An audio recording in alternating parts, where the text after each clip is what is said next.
Say, kids, what time is it?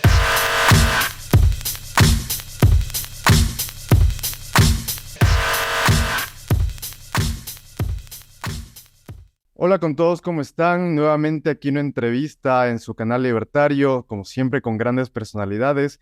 No olviden, por favor, antes de empezar, darle like, comentarlo porque eso ayuda bastante para el alcance del video y sobre todo suscribirse para que no se pierdan ninguna de nuestras actualizaciones en el canal. Yo soy Andrés Sebastián Díaz y hoy tengo el gran honor de poder presentarles al economista y divulgador económico Óscar García. ¿Cómo estás, Óscar? Muy bien, muy bien. Muchas gracias por haberme invitado. A ver qué tal sale la charla. No, el gusto totalmente para mí que nos puedas acompañar y que nos puedas ahí eh, poner al tanto de ciertas cosillas. Y bueno, para no ir perdiendo ni un solo segundo, por favor, cuéntanos, creo que sería la pregunta más difícil que vas a tener aquí, que es a veces definirse uno mismo. Bueno, la Cuéntanos, por primera de favor, todas. un poco sobre ti. ¿Quién es Óscar García? Lo que tú creas pertinente mencionar. Óscar García es una persona que estudió economía, que sigue estudiando economía cada día, que su trabajo consiste en estudiar y explicar economía y que lo hace a través de vídeos de YouTube principalmente. Y no hay mucho más. O sea, al final puede parecer que eh, trabajar en YouTube y trabajar en la creación de contenido es algo súper complejo y súper todo.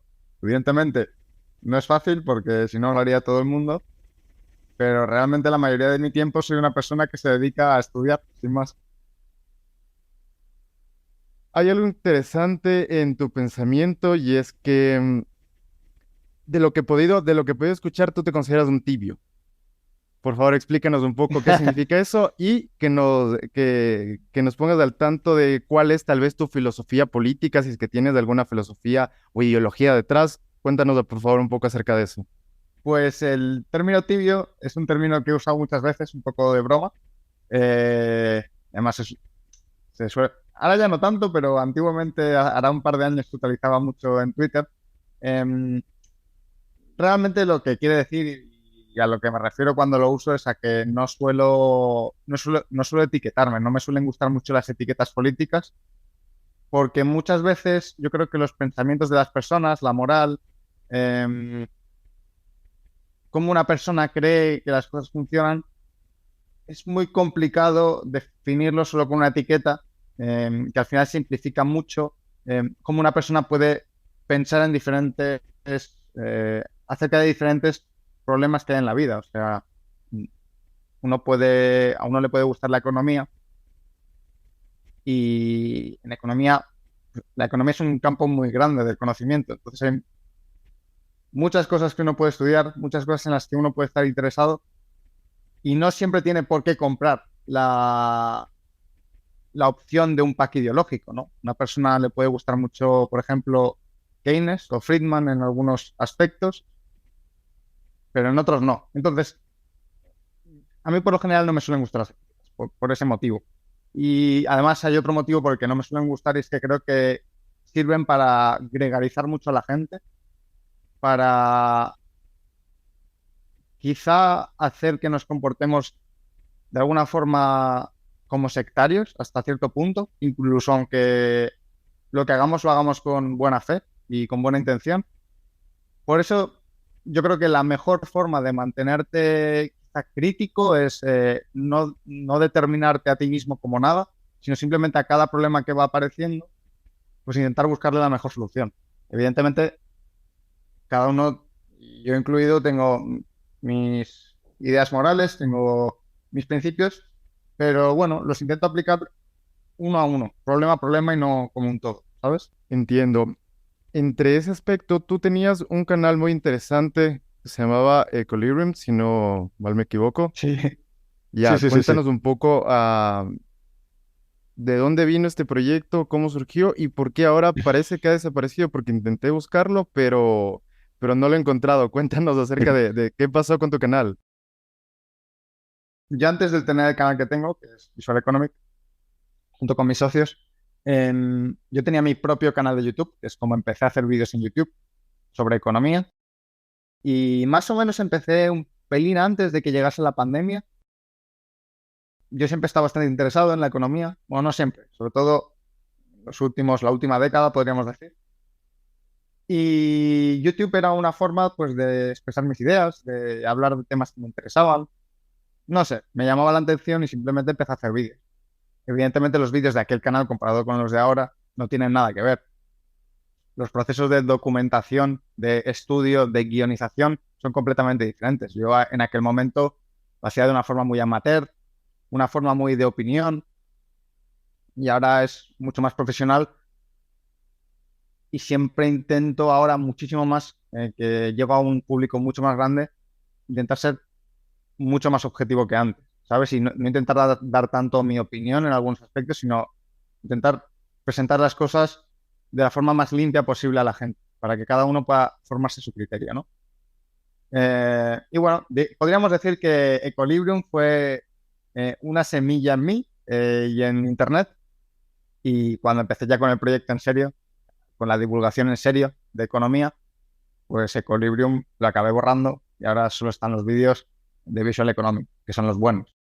Ante esto, ¿cómo surgió el tema de Visual Economic? Porque quienes no conozcan el canal, que dudo mucho porque todos lo deben conocer por aquí, parte desde Visual Politic y se puede decir que es un spin-off de este canal. ¿Cómo surgió? ¿Cómo llegaste a ser parte de este proyecto? Porque si es que alguien conoce y ve Visual Economic, la figura que más resalta ahora mismo eres tú, más que Bueno, los en Twitter, típicos de antes. en Twitter posiblemente sí, porque estoy todo el día ahí peleándome por Twitter con la gente.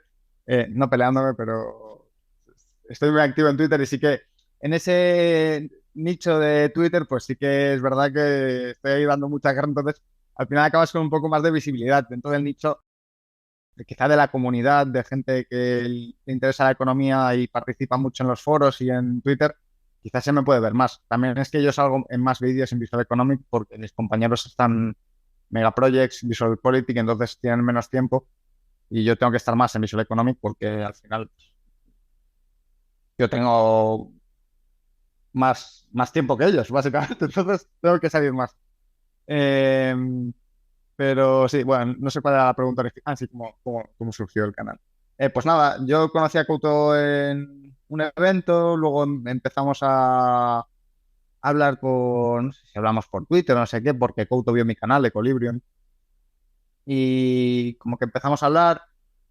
Yo le pregunté como para hacer alguna colaboración o tal, no me acuerdo mucho porque ya hace 2 años de eso, y pues no sé muy bien cómo, Couto llegó y se ve que lo comentó pues, con el resto del equipo y me propuso hacer un canal de economía, porque realmente la economía es un nicho que no está muy explotado en YouTube. Sigue sin estarlo, o sea, ahora está más explotado porque estamos nosotros, hay algunos canales también que son algo más pequeños, que hablan de economía, pero así la economía más académica, que es más lo que intentamos hacer nosotros en Visual Economic, que es coger y hablarte pues, de temas que se hablan en artículos científicos, por ejemplo, no tanto de opinión o de filosofía política o filosofía política y económica, pues era un nicho que no estaba explotado. O sea, era como, había un agujero de mercado ahí donde faltaba divulgación económica, realmente. Tú vas a YouTube y ves un montón de divulgación científica, de ciencias naturales, por ejemplo, física, Quantum Fracture, ahora ha vuelto a YouTube Datum Blog, estaba C de Ciencia, o sea, como muchísima divulgación en muchas ramas, pero economía faltaba. La política internacional ya estaba cubierta por Visual Politic, por ejemplo, y bueno, pues al final allá había una necesidad del mercado. Yo tenía un canal de economía, más o menos era un perfil con el que mis socios podían asociarse para sacar un nuevo proyecto, porque al final, tanto en empresas como, bueno, es que al final los canales de YouTube son empresas ahora, em, siempre necesitas mucho músculo, mucha gente con talento, y gente que quiera crecer en un equipo. Y bueno, pues al final, si ellos querían explotar el mercado de la divulgación económica, pues necesitaban gente. Si yo quería también trabajar de ello, necesitaba gente que tuviese el know-how, el saber hacer las cosas, saber cómo explicar, cómo documentarse, saber hacer todo lo que es necesario para que un canal como Visual Economic exista. Entonces, pues nos acabamos juntando, hicimos el canal y pues la verdad es que ha sido un éxito y creo que a la gente le está gustando bastante. Estoy muy contento, además ya no solo por la parte de empresarial, digamos, sino también por la parte personal, porque al final ahora todo el equipo, y ya no solo los que conocéis vosotros, sino todos los que están detrás, formamos un muy buen equipo y ya más allá de lo profesional, ¿no? Entonces, fue una gran decisión en mi vida y creo que de esto, pues, estará contento de todo el mundo, porque al final, si se ha hecho un canal que a la gente le gusta, yo creo que es positivo para todos. Y algo muy interesante que acabas de decir es del tema del equipo detrás. Cuéntanos, por favor, cómo es esto del equipo detrás, porque uno creyera que es únicamente los mismos que hacen los videos, también tienen que editarlo. Me imagino que así debe haber empezado como empezamos todos, pero ¿cómo es este del punto, o sea, del tras cámaras de Visual Economic? Pues realmente como quizá muchos canales de YouTube, o sea, sí que es verdad que antiguamente, y quizá era 7, 8 años, todo era mucho más amateur, la cosa se va profesionalizando, el trabajo se va especializando. Nosotros también tenemos una particularidad, que es que somos un canal internacional, porque sí que es verdad que nosotros somos españoles, pero el contenido se distribuye en varios idiomas. O sea, Visual Economic existe en 3 idiomas ahora mismo. Visual Politic existe en 4 idiomas. Megaprojects también está en inglés. La gran mayoría de nuestro público no es español.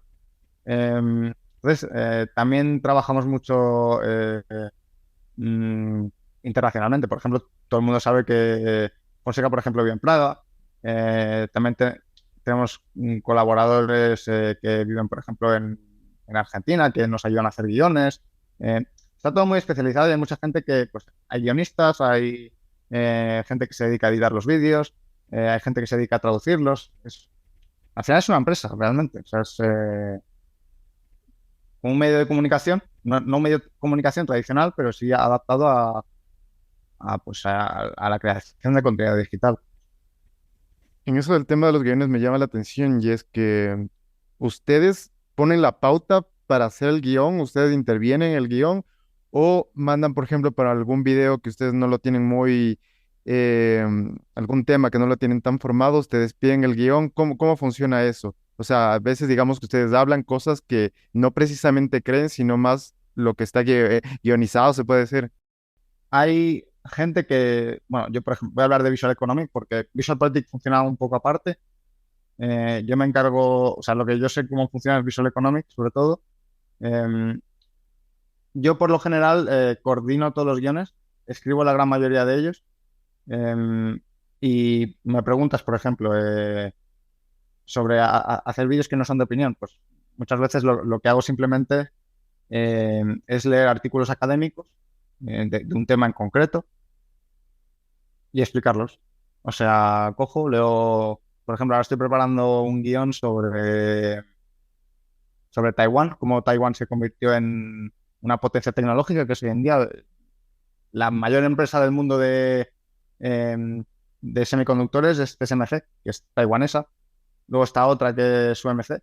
Entonces, pues por ejemplo, yo quiero saber cómo Taiwán, una isla que es enana, que además está ahí en conflicto con China, consigue ser una superpotencia de semiconductores. Pues ¿qué hago? Pues me descargo 20 artículos científicos, me pongo a leerlos y aparte de los artículos leo muchas fuentes. O sea, el proceso de documentación tiene que ser amplio porque la información, o sea, al final el valor de todo es la información que damos y tiene que haber un proceso de documentación muy bueno. Y ahí yo no me tomo opinión porque yo no tengo una opinión preconcebida sobre Taiwán. Yo leo, estudio pruebas. Muchas veces hay opiniones que son contrapuestas, incluso entre diferentes artículos científicos. Si veo que hay opiniones contrapuestas, compara a ver cuál tiene más sentido. Al final es un proceso de documentar, es investigación científica realmente. Lo que hace una persona en una universidad, una persona que se dedica a investigar, pues lo hago yo también. Es que yo no plasmo los resultados en un paper, sino que luego los traduzco a un guión que acaba saliendo en un vídeo de YouTube, ¿no? Y muchas veces hoy se tiene cierta concepción de que, ah, tu conocimiento no vale la pena porque lo viste en YouTube, entonces eres parte de esta escuela youtuberiana, entonces no tienes como Sí. que ninguna opinión valiosa que dar. ¿Cuál es tu concepción acerca de eso? O sea, el valor que tiene hoy todo lo que se puede, el conocimiento que se puede transferir en Internet y cuál es el valor en sí de poder hacer estos Mira, proyectos. hay muchos libros que dicen tonterías y libros de autores que son, vamos, súper bien valorados. Y muchos de esos libros dicen cosas que no son ciertas. Eh, la cuestión no es tanto cómo te informas de algo, o sea que sí. La cuestión es que te informes bien, que compares, que revises diferentes fuentes, que apliques un poco el sentido en lo que estudias. YouTube, al menos nuestro canal, tiene esa parte de dar un conocimiento más profundo sobre algo, respecto a lo que hace la mayoría, pero también pretende ser entretenido, eh, pretende enseñar y a la vez que a la gente le gusta aprender, ¿no? Eh, yo no juzgaría a una persona por cómo aprende las cosas. Yo juzgaría por lo bueno que son sus argumentos y si sabe defender las cosas que dice. Entonces, se aprende a través de YouTube, se aprende a través de investigar en artículos de prensa, se aprende a través de leerse libros, se aprende a través de leerse papers o se aprende a través de todo. Al final, aprender a través de todo es lo ideal, ¿no? Porque puedes ir comparando. Pero yo no juzgaría a una persona por cómo obtiene información. Yo la juzgaría a partir de las cosas que dice y si las cosas que dice tienen o no sentido.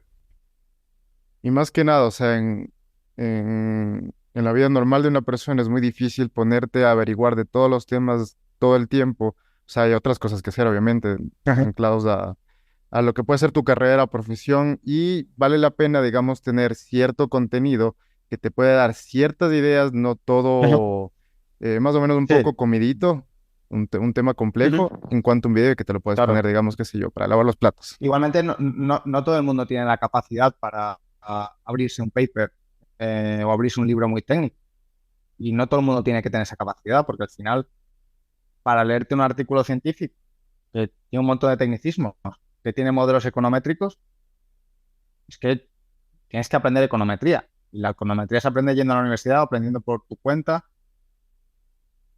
Entonces no se le puede pedir a todo el mundo que lea eso, no tiene sentido hacerlo además. O sea, yo creo que lo que hacemos es necesario precisamente también para eso, para sintetizar y trasladar lo que hace la academia a la gente sin que tenga que aprenderse todos los tecnicismos y cosas que simplemente la gente no daría abasto para comprender. ¿Tú consumes otro contenido en YouTube para informarte más allá de los temas económicos? ¿Tú tienes algunas fuentes, digamos, como que tengo cierto conocimiento en tal cosa y utilizo YouTube como mi primera herramienta? Sí, por ejemplo, a mí en temas de ciencia, o sea, para economía no suelo ver YouTube para nada de temas económicos. Temas políticos normalmente tampoco, aparte de VisualPolitik, que sí que lo veo todo. Em, Me gusta mucho YouTube para temas científicos, por ejemplo. Yo veo muchos canales en inglés sobre ciencia, sobre física, sobre experimentos. Me gusta también ver, por ejemplo, vídeos de coches, por ejemplo. Em, Vídeos de historia, me gusta mucho verlos también. Em, y es que además me parece una herramienta muy buena para cuando no tienes tiempo, incluso teniendo tiempo, me parece un contenido muy entretenido, muy didáctico, que se puede entender muy bien y hay canales que son muy buenos. También está en la persona saber discriminar lo que es un canal bueno y lo que es un canal malo. Entonces, yo creo que vamos, me parece una herramienta genial.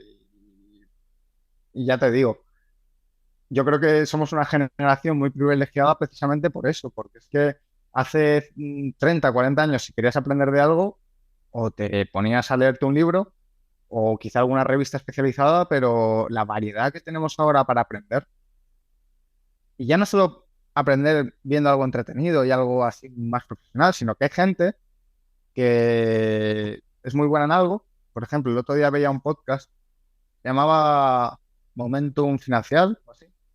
em, y y son chicos que trabajan en la banca de Londres. Bueno, sé que uno trabaja en la banca de Londres y tal, y a veces hablan sobre inversión, sobre bolsa y tal. sobre macro de vez en cuando, y es interesante. Hacen podcast de 1 hora, no son lo más entretenido del mundo, pero incluso hay gente amateur que te puede ofrecer mucho valor en YouTube. Entonces, me parece una herramienta genial en muchos sentidos. Algo interesante que acabas de decir es que cada una de las personas tiene que aprender a discernir el buen contenido del mal contenido. Tú estando dentro de este mundo de YouTube, de creación de contenido, ¿qué tips se puede decir que le puedes dar a las personas para aprender a discernir entre genuinos divulgadores científicos de estafadores intelectuales? Es que es difícil porque habría que ir caso por caso. Yo me fijaría mucho en alguien que siempre tiene una tendencia muy marcada, en alguien que siempre señala a los mismos culpables, en alguien que siempre da... Si hay un problema o hay varios problemas y alguien para explicar por qué suceden esos problemas o para explicar cómo se podrían solucionar esos problemas siempre da la misma solución o siempre da la misma explicación, esa persona no tiene una base de documentación muy amplia, porque una cosa que te das cuenta mucho cuando estudias economía es que es todo tan complejo. Es cierto que hay patrones que se repiten y hay cosas que son evidentes. Si, por ejemplo, ponerte a imprimir dinero como loco y a financiar el Estado a base de darle a la maquinita como hace Venezuela, como hizo Botswana, como hizo Ecuador. Todo el mundo sabe que si se hace eso, muy probablemente vas a acabar en un estado con hiperinflación. Pero cuanto más afinas y cuanto más ves las cosas, te das cuenta que es un mundo muy complejo. Por ejemplo, probablemente un país con regulaciones flexibles, con bajos impuestos, con muy fuerte seguridad jurídica, sea un país que vaya a acabar creciendo económicamente bastante, por norma general. Pero, por ejemplo, volviendo al caso de Taiwán.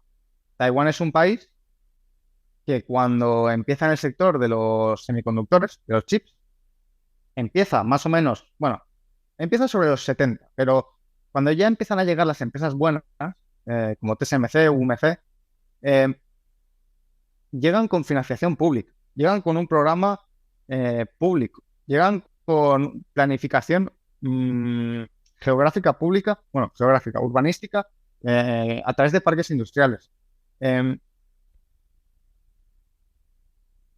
Si tú miras el registro de patentes en Taiwán, ¿qué organismo registra más patentes? Hasta los años 90 y 94, ya 95, el organismo que más patentes registra en el ámbito de los semiconductores es un organismo público. Se llama, bueno, se llama ITRI, creo que se llama.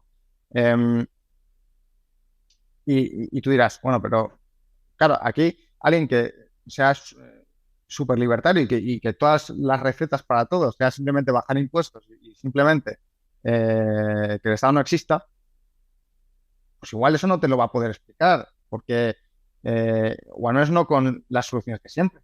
Eso no quiere decir que bajar impuestos o lo que sea esté mal, pero que las cosas son complejas, ¿sabes? Y que no todo siempre ha funcionado de una forma tan recta. Entonces, si yo quiero diferenciar quién hace buena divulgación o quién no, pues quizá una buena cosa podría ser saber si cada problema que se trata desde una perspectiva única y no simplemente dando dogmas o recetas o señalando siempre los mismos culpables. Y básicamente eso. Probablemente sería una regla que podría funcionar para diferenciar buena divulgación de mala divulgación. Básicamente acabas de igual de mencionar algo interesante, porque yo tuve recién una disputa en Twitter en el cual un think tank anclado al socialismo del siglo XXI, se llama CELAC, compartió una imagen en la cual decía, es- tú sabes que está en boga el tema de la dolarización argentina, y ahí ponían Sí, como que vamos a analizar el acumulado de inflación desde el año 1999 hasta acá de Ecuador, desde que se dolarizó, y el de Estados Unidos. Y ponían como que inflación acumulada de Ecuador 358, ahora si no estoy mal, y Estados Unidos 75. Pero en esa sí, imagen Lo que no te dicen es que están tomando desde 1999, cuando todavía había el Sucre y tenía 100% de Sí, y el inflación. tipo de cambio estaría ahí, ¿no? Exacto, y era como que en el 2000 seguía el tipo de inflación y te dicen, no, miren, claramente la dolarización no sirve para acabar con la inflación. Entonces, yo he visto igual que tú, eres un cazador de manipuladores y cazador de impostores en Twitter. Sí, sí, Cuéntanos sí. un poco, recién vi que tuviste una disputa cercana a esto, tratando de desmontar falsedades en cuanto a Twitter, que es tu red, se puede decir, Sí. primordial. Cuéntanos un poco acerca de esto. No, yo vi a un chico que básicamente se inventaba cosas, o sea, básicamente, él referenciaba un artículo científico, esto es algo que hacía varias veces, referenciaba un artículo científico, ese artículo científico decía una cosa y él en sus tweets ponía otra, básicamente manipulaba la información y lo hacía con objetivos, pues bueno, ganar notoriedad, ganar quién sabe si puestos políticos, quién sabe, ¿no? A mí, quizás eso me da más igual, lo que más me importa es que no me gusta que la gente manipule y que además lo haga con aires de superioridad. Y este chico estaba sembrando bastante odio últimamente en Twitter y decidí que lo mejor era enseñarle a la gente por qué tenía que tener cuidado con él y cómo manipulaba. Porque al final también es verdad que la gente no suele tener, como he dicho antes, la gente no puede ponerse a leer un paper muchas veces porque no tiene el conocimiento suficiente para ello. Pero claro, si viene alguien y te dice, mira, es que este paper dice X y se lo inventa porque es mentira, el paper dice justo lo contrario, pues eso me parece manipulación, mentira, que no sé si lo haría aposta, yo creo que sí, o simplemente lo haría por incompetencia, pero yo creo que a esta gente de vez en cuando hay que señalarlo y decir, pues tener cuidado, ¿sabes? No quiero ir sin topar el tema de España, y es que ustedes también pasan eh, un poco tareados con cada suceso político y económico. Primero analicemos un poco acerca de la situación política de España. ¿Tú tienes algún partido referencial en el cual dices como que aquí No, más o menos tienes una potencialidad de sacar adelante el país con estas políticas, o no existe eso? ¿O tienen el no, mal no, ahora mismo no, hispanoamericano? no, no, tenemos el manual hispanoamericano de hace tiempo ya. No creo que ahora mismo haya ningún partido político con capacidad ni con verdadera intención de hacer las cosas bien, y las cosas que necesita España. Yo no veo a nadie capaz de solucionar el problema que tenemos en España, que es un problema principalmente demográfico. La gran masa de votantes o la futura mayoría de votantes van a ser pensionistas. Son pensionistas que viven de rentas del Estado, rentas que son cada vez más grandes, rentas que dejan sin dinero a los jóvenes y que básicamente si les dejan sin dinero les dejan sin oportunidades. No creo que ningún partido político vaya a ir contra la mayor masa de votantes que tiene el país. Lo ha hecho Macron en Francia, ahora cuando ya no puede ser reelegido, pero en España, tal y como funciona el sistema político, no creo que eso vaya a suceder. Y luego España tiene una sociedad que también es quizá un poco de mentalidad hispanoamericana, en cierto sentido, en- muy de populismo, muy de quererlo todo ya y quererlo fácil, pensar que todo lo tiene que solucionar el gobierno, o al menos solucionarlo directamente. Em, Quizá pecando de un cierto infantilismo y de no ser responsable consigo mismo. Yo creo que los políticos no van a solucionar nada y creo que la sociedad no va a presionar lo suficiente como para hacer nada. Entonces yo en ese sentido estoy bastante desesperanzado, la verdad. No veo solución, honestamente. ¿Cuáles son para ti los principales problemas políticos y económicos que lo ves España? Y si es que los problemas económicos están netamente anclados al tema político.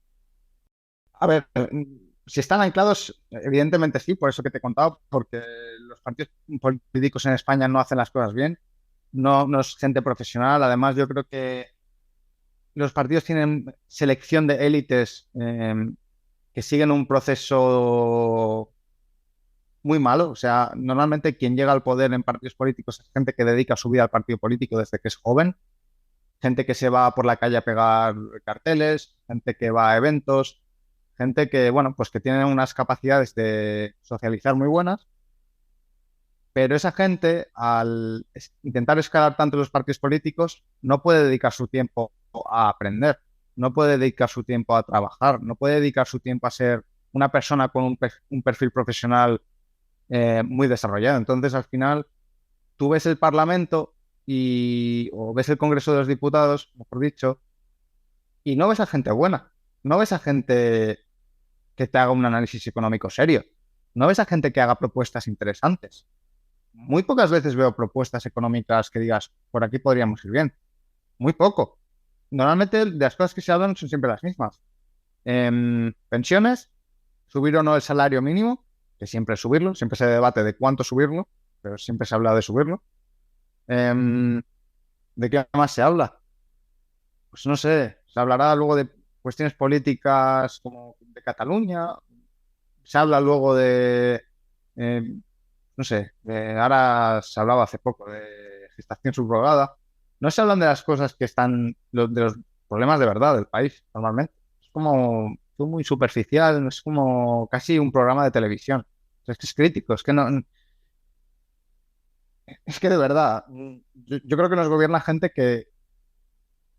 pues, que no está formada, que no es capaz. Pero bueno, em, y no sé cuál era la pregunta que me habías hecho, porque me he ido un poco por las ramas. Para conectarlo, vamos a jugar un poco a ciencia ficción. Digamos que Vale, tienes vale. la oportunidad de decir, bueno, estas son las reformas estructurales que se deberían hacer en Vale, España vale. para hacerlo Ok. viable. ¿Por dónde empezarías tú? Primero solucionaría, no sé si bueno, te digo todas. Primero solucionaría el déficit. No puedes estar endeudando de toda la vida. Necesitas ser sostenible en el largo plazo. Necesitas, o sea, ahora mismo estamos pagando más en intereses de la deuda. Si no estamos pagando más, ya vamos a acabar pagando que en partidas como sanidad o educación. Si nos seguimos endeudando, vamos a acabar básicamente pagando impuestos para pagar intereses de deuda. Y cuando tengamos un problema de verdad y necesitemos dinero de verdad, por lo que sea, no sé, imagínate que hay una guerra, imagínate que hay una catástrofe natural muy grande, imagínate que hay una pandemia más grave que la del coronavirus, necesitamos dinero. Si somos un país muy endeudado, no vamos a tener margen para solucionar eso. Em, yo creo que es muy importante solucionar el déficit. Y es importante solucionar el déficit también para luego tener margen para quizá poder bajar impuestos, especialmente a la gente más joven, poder permitir que la gente joven se desarrolle, que haya inversión, porque somos un país con una tasa de paro monstruosa, un país que necesita inversión, necesita empresas. Es que si la gente está en el paro es porque nadie le contrata. ¿Y por qué nadie le contrata? Pues probablemente porque haya pocas empresas, haya poco emprendimiento, haya poco eh, desarrollo. España es un país con una productividad estancada desde hace 30 años. ¿Por qué? Pues entre varias razones, una muy importante es que si tú te fijas en a qué se dedica la inversión, o sea, el ahorro, eh, cuando se invierte en capital, y tú miras en Estados Unidos y ves que una muy buena parte de la inversión en Estados Unidos es en activos intangibles. ¿Y qué es un activo intangible? Patentes, por ejemplo. Eh, en Estados Unidos se investiga mucho, hay mucha innovación, hay mucha gente que monta empresas. Coño, si miramos todas las tecnológicas, Google, Facebook, Twitter, todas han nacido en Estados Unidos. Pero claro, esos Estados Unidos que invierten mucho en intangibles, por ejemplo. En España y en parte en muchos lugares de Europa se invierte mucho en tangibles, por ejemplo, vivienda. Hemos tenido un principio del milenio en el que básicamente nos hemos dedicado a invertir en el sector de la construcción. Eso puede estar muy bien a corto plazo porque comprar casas, o sea, construir casas y venderlas te puede dar dinero y le dio mucho dinero a las promotoras en la burbuja inmobiliaria del 2008, pero a largo plazo te quedas cojo, porque una vez has construido las casas y las has vendido, ya no tienes flujos de renta, no te entra dinero. Sin embargo, si desarrollas una industria tecnológica, como hizo Taiwán precisamente, de semiconductores, pues te van dando dinero a raudales y puedes tener buenos salarios porque puedes contratar ingenieros. La gente tiene incentivos a estudiar carreras como ingeniería o programación que son de alto valor añadido porque saben que van a acabar en una buena empresa. Pero si somos un país en el que no nacen nuevas empresas, en el que las empresas que hay son todas pequeñas, hay excepciones, por supuesto. ACS, por ejemplo, es una empresa súper grande, Inditex. Aún así son empresas que se construyeron o que nacieron hace décadas. Empresas grandes españolas nuevas, no sé si habrá alguna, pero sin duda son muy pocas. Incluso europeas, muy pocas. Comparado con Estados Unidos, por ejemplo. Entonces, pues sí, un problema sería el déficit, otro problema sería la falta de inversión, otro problema sería el modelo laboral. Tenemos un modelo laboral muy rígido, tenemos una... Ahora se ha moderado un poco con la nueva reforma laboral, pero teníamos una tasa de temporalidad muy alta. Eso no permite a la gente desarrollar una vida, no permite a la gente tener una seguridad que le permita, por ejemplo, comprarse una casa, poder ahorrar. Las empresas, si hay mucha temporalidad, tampoco invierten mucho en sus trabajadores porque saben que van y vienen. Y eso sucede, entre otras cosas, porque el despido en España es muy caro. Creo que es el más caro de Europa. Quizá hay algún país que le gana, pero creo, si no me falla la memoria, que hasta hace no demasiado, o probablemente siga siendo, teníamos el despido más caro de Europa. También tenemos una de las cuñas fiscales, que es el coste de contratación. Una vez tenido en cuenta los impuestos, que es de los más grandes de Europa también. Entonces, si una empresa quiere venir a España, o un español quiere montar una empresa, contratar es muy caro. ¿Y por qué es muy caro? Pues porque se pagan muchos impuestos para financiar ese déficit del que hablábamos antes, ¿no? Al final todo está un poco desarrollado, un poco interconectado. Y quizá otro problema que te diría es la seguridad jurídica. España es un país que va cambiando las regulaciones muy al tuntún.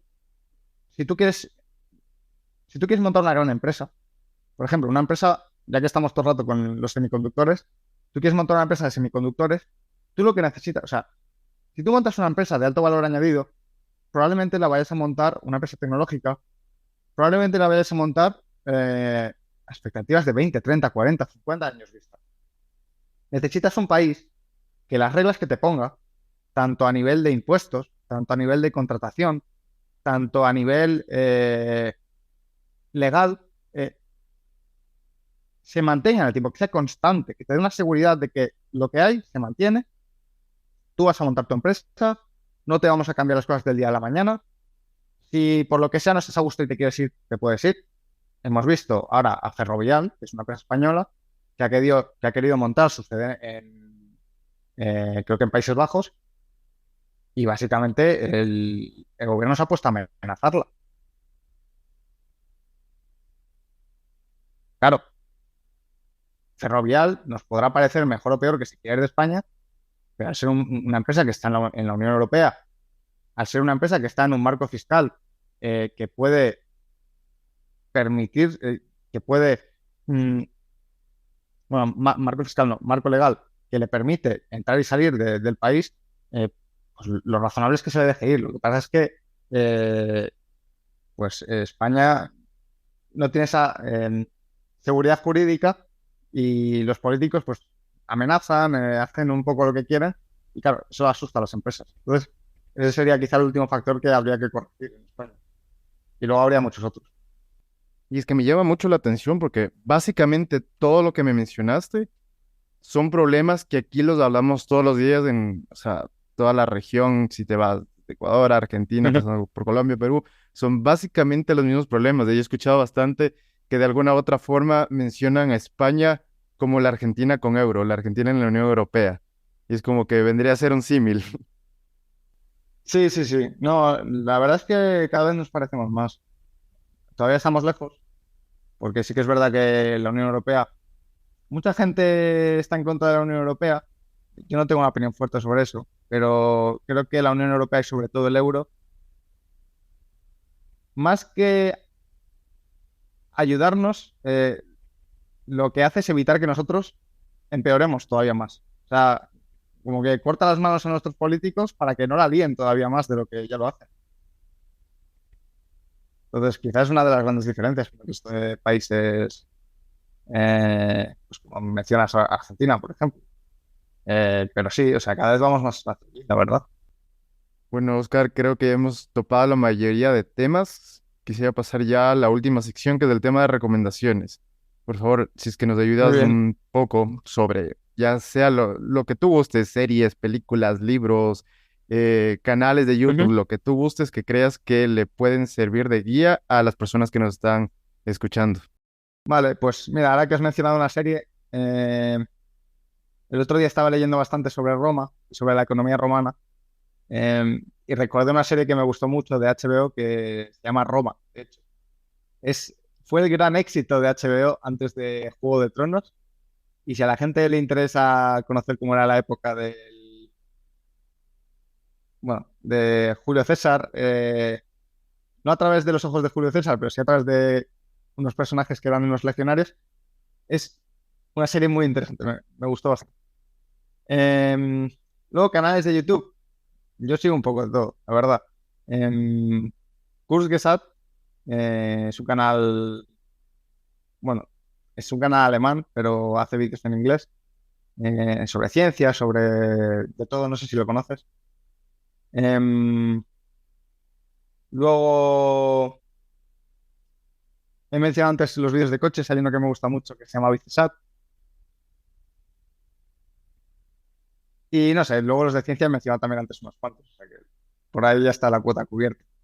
Em, Sobre algún libro, pues mira, el último que me leí entero fue el de David Graeber, el de 5000 años en deuda o algo así, se llama. No me acuerdo el nombre exacto. Y es un libro interesante. Tiene cosas que están mal, sobre todo el último capítulo. Recomiendo a la gente que directamente lo omita. Y al principio mete unas leñas al FMI que, bueno, básicamente llama al FMI como, creo que le dice, no sé si le llega a tachar de organización criminal, pero sí de mafiosos o algo así. Pero bueno, es un libro muy interesante sobre historia en general, sobre antropología. Graeber es un antropólogo. Vas que ese libro es interesante porque te explica un poco el origen del crédito, del dinero, desde una perspectiva que es bastante revolucionaria. Creo que es interesante. Em, y luego, no sé, podría tirarme aquí recomendando cosas 20.000 años. Em, voy a acabar con música. Algo que he estado escuchando últimamente bastante es Joaquín Sabina, que bueno, la gente supongo que lo conocerá de sobra. Eh, Así que bueno, esa es mi recomendación musical. Bueno, Oscar, te agradezco muchísimo por esta increíble entrevista que nos acabas de dar. No sé si es que quieres mencionar algo para finalizar, algún mensaje final a nuestra audiencia. Les diría eso, yo creo que igual la conclusión un poco de esta charla es que entiendan que las cosas son complejas y que tomen todo con cautela, que estudien cosas diferentes y nada, que sigan interesados por la economía. Si quieren que se pasen al canal, que vean vídeos, si no los conocen todavía. Y estoy seguro que para quien no lo conozca, yo creo que le gustarán. Además, intentamos que sean entretenidos para que todo el mundo pueda verlos, todo el mundo pueda disfrutarlos. Sí que es verdad que a veces ya somos un poco más técnicos en algunos vídeos, pero yo creo que todo el mundo, al que le pueda interesar la economía, puede disfrutarlos. Y que se integren a la filosofía tibia, sobre todo. La filosofía de vida. Sí, sí, sí. Bueno, Oscar, te agradezco muchísimo por esta increíble entrevista y muchas gracias a todos ustedes que nos ven periódicamente. No olviden, como les dije al principio, darle like, comentarlo porque eso ayuda bastante al algoritmo de YouTube, suscribirse si es que todavía no lo han hecho. Y eso sería todo. Nos vemos para la próxima. Muchísimas gracias.